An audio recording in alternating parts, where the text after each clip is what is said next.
Alléluia, gloire à Dieu. Bonjour, chers frères et sœurs dans le Seigneur. Aujourd'hui, le Seigneur nous a encore réveillés. Nous sommes en parfaite santé et chacun va vaquer à ses occupations. Je prie le Seigneur de bénir votre journée et de vous remplir des surprises agréables dans vos vies. Que toutes les familles de cette terre soient bénies et surtout les familles de ceux qui ont l'Éternel Yahvé comme leur Dieu et le Seigneur Jésus-Christ comme leur Sauveur.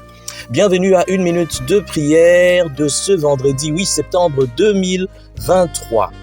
Aujourd'hui, le Seigneur m'a mis à cœur de partager avec vous la parole de Dieu dans la lettre à Tite, le chapitre 1, le verset 16. Je lis au nom de notre Seigneur Jésus-Christ. Ils affirment qu'ils connaissent Dieu, mais ce qu'ils font prouve le contraire. Ils n'obéissent à personne et ils sont incapables de faire quelque chose de bien. Je lis donc la parole de vie, cette version.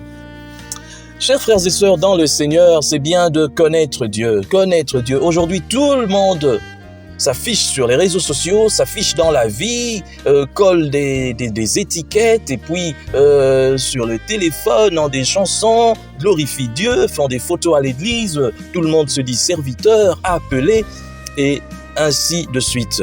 Et c'est bien d'avoir cet engouement, de voir même cet engouement de tout le monde qui veut s'afficher comme appartenant à Dieu, c'est bien.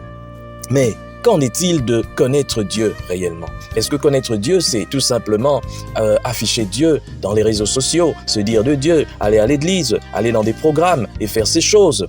Je pense que ce n'est pas ça. Voilà pourquoi le Seigneur a pourvu à ces paroles aujourd'hui. Connaître Dieu, en effet, c'est tout simplement respecter tout ce qu'il nous dit dans sa parole.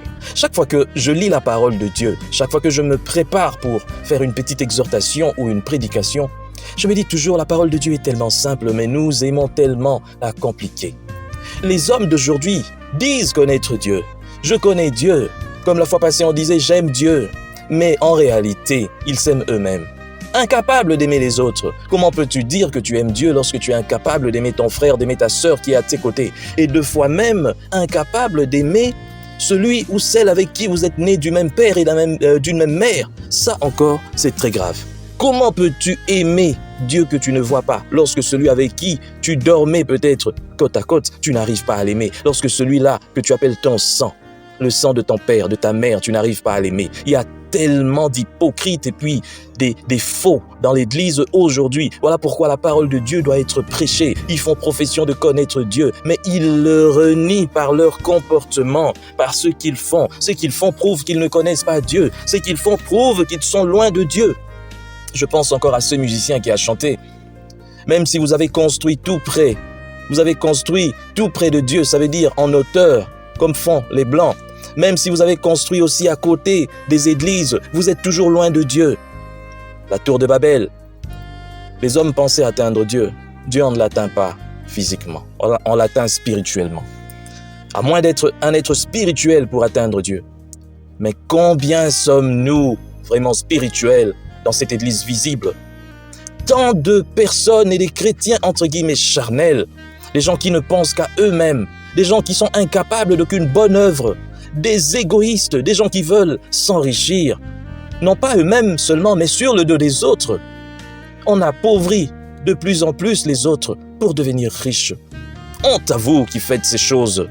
Le Seigneur n'est pas dans ce que vous faites. Quel que soit le nombre que vous pouvez avoir dans vos églises, et même quel que soit le temps que tu peux passer à la montagne ou je ne sais pas où, connaître Dieu, c'est aimer ton prochain. Connaître Dieu, c'est faire ce que lui, il nous demande de faire. Si tu es incapable de faire des bonnes choses, tu ne connais pas Dieu, parce que la Bible dit dans Éphésiens 2:10, nous avons été sauvés, déjà à 8, par la foi, par la grâce au moyen de la foi, afin d'accomplir les bonnes œuvres qui ont été préparées d'avance. Mais toi, tu es incapable d'aimer. Voilà une bonne œuvre, la seule bonne œuvre valable pour les vrais enfants des dieux. C'est l'unité des mesures des enfants des dieux, l'amour. Incapable d'aimer, ne cherche même pas à savoir si tu verras Dieu. Tu ne le verras pas. Si tu es incapable d'aimer ton frère ou ta sœur, si tout le temps tu es dans des fausses combines, tu veux détruire des réputations, tu veux détruire des vies, si tout le temps tu es égoïste, tu veux tout accaparer pour toi-même, 100 maisons à Kinshasa, 1000 voitures, et tu penses que Dieu te regarde, Dieu a pitié de toi. Il te laisse en vie tout simplement parce qu'il veut que tu changes. Tu t'accapares. Tu peux même détourner l'argent d'1 million de personnes. Et puis tu vas à l'église. Tu vas te communier. Race de vipères. Qui vous a dit que vous allez fuir la colère de Dieu en communiant? Vous êtes en train de prendre votre propre jugement. Que le Seigneur bénisse son peuple. Le Seigneur veut que nous soyons vrais. Que ce que nous disons, nous puissions aussi le vivre. Ça ne sert à rien de crier le nom de Jésus matin, midi, soir, mais d'être mauvais, mauvaise, méchant, méchante. Baissons nos têtes pour prier. Seigneur, merci. Merci pour ta parole que tu viens encore nous donner en ce jour. Aide-nous, Seigneur, à appliquer cette parole. Seigneur, nous ne voulons pas être de ceux-là qui vont courir en vain. Courir pour être disqualifiés. Mais nous voulons être de ceux-là qui vont courir et remporter le prix. Le prix, c'est la vie éternelle. Le prix, c'est une place à tes côtés au ciel, au paradis. Mais nous ne pourrons pas si nous ne sommes pas vrais. Aide-nous, Seigneur, à appliquer ta parole.